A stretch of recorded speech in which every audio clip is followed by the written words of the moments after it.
Hi friends, welcome back to our channel AL Foodology. வீடியோக்குள்ள போறதுக்கு முன்னாடி மறக்காம நம்ம சேனலை சப்ஸ்கிரைப் பண்ணிட்டு பக்கத்துல இருக்கிற பெல் ஐகானை பிரஸ் பண்ணி ஆல் ஆப்ஷனை செலக்ட் பண்ணிக்கங்க.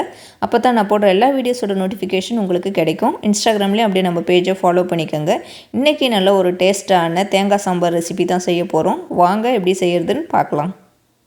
தேங்காய் சாம்பார் வைக்கிறதுக்கு பருப்பு ஒரு 3/4 கப் எடுத்திருக்கேன். அதை நல்லா வாஷ் பண்ணிவிட்டு இப்போ வேக வச்சுக்கிறதுக்கு நான் அது கூட ஜீரகமும் மஞ்சள் தூளும் சேர்த்துக்க போகிறேன். நீங்கள் குக்கரில் கூட இதை வேக வச்சுக்கோங்க. நான் ஒரு 1/2 டீஸ்பூன் அளவுக்கு ஜீரகமும் ஒரு 1/4 டீஸ்பூன் அளவுக்கு மஞ்சள் தூள் சேர்த்துக்கிறேன். ஒரு 1/4 டீஸ்பூன் அளவுக்கு உப்பு சேர்த்துக்கிறேன் வேகிறதுக்கு.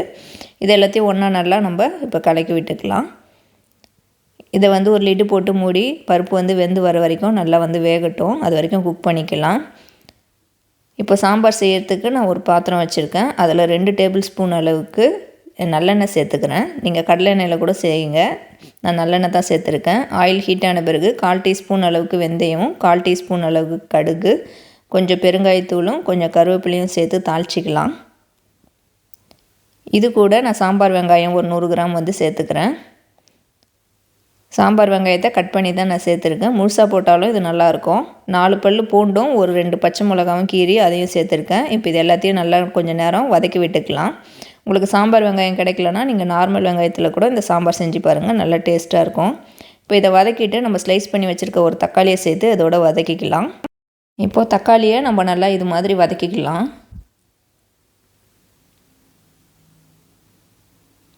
தக்காளி வதக்கிட்டு நம்ம காயெலாம் சேர்த்துக்கலாம். 2 கத்திரிக்காய் நான் கட் பண்ணி சேர்த்துக்கிறேன். இது கூடவே முருங்கைக்காயும் சேர்த்துக்கிறேன். ஒரு 100 கிராம் அளவுக்கு கேரட்டு பீன்ஸும் அதையும் சேர்த்துக்கிறேன் கட் பண்ணி. உங்கள்கிட்ட என்ன காயெலாம் இருக்குதோ அதெல்லாம் சேர்த்துக்கங்க. நீங்கள் வெள்ளரிக்காய் சேர்த்துக்கலாம், சொரக்காய், வாழைக்காய் எது வேணாலும் சேர்த்துக்கலாம். சவுச்சவுலாம் சேர்த்தா நல்லா டேஸ்ட்டாக இருக்கும். இதை காயெலாம் சேர்த்துட்டு நல்லா ஒரு ஃபியூ செகண்ட்ஸ் நல்லா இது மிக்ஸ் பண்ணிக்கோங்க, வதக்கி விட்டுக்கோங்க. இப்போது இதில் 1/4 டீஸ்பூன் அளவுக்கு மஞ்சள் தூளும் ஒரு பிஞ்ச் உப்பும் சேர்த்துருக்குறேன் காய் வேகிறதுக்கு. இதை சேர்த்துட்டு நம்ம வதக்கி விட்டுக்கலாம். மஞ்சத்தூள் சேர்த்துட்டு கொஞ்சம் நேரம் வதக்கி விடுங்க. ஏன்னா அப்போ தான் அதில் இருக்கிற பச்சை ஸ்மெல் போகும். இப்போ சாம்பார் பவுடர் ஒரு 2 டீஸ்பூன் சேர்த்துக்கிறேன். உங்கள்கிட்ட தனியாக சாம்பார் பவுடர்னு இல்லைனா நீங்கள் மல்லித்தூளும் மிளகாய்த்தூளும் உங்கள் காரத்துக்கு ஏற்ற மாதிரி சேர்த்து மிக்ஸ் பண்ணிக்கோங்க. இப்போ இதை சேர்த்துட்டு இதை ஒரு 3 நிமிஷம் வரைக்கும் நல்லா வதக்கி விட்டுக்கலாம்.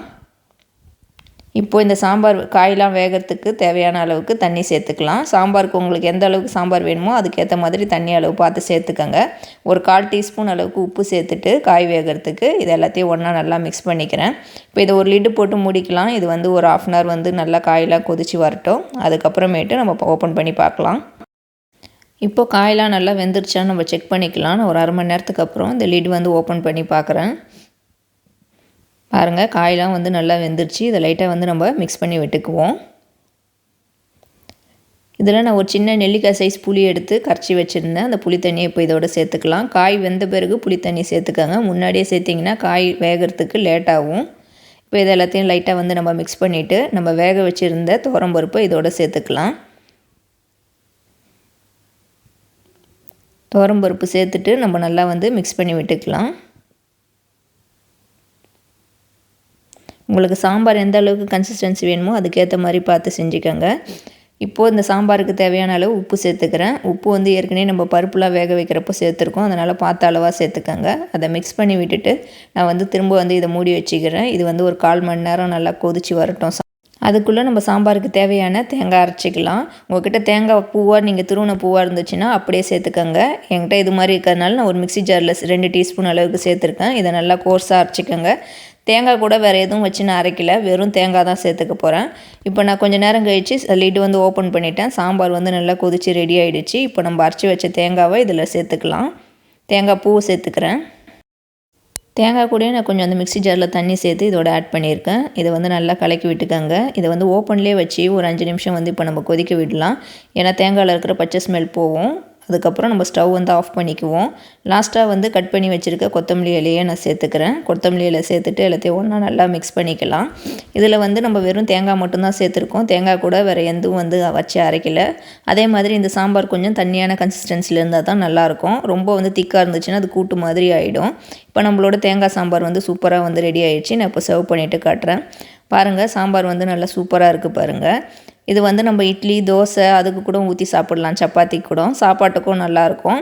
அதே மாதிரி நான் சேர்த்த காய் தான் இல்லாமல் எல்லா காயுமே வந்து நீங்கள் சேர்த்து இதோட செய்யலாம்.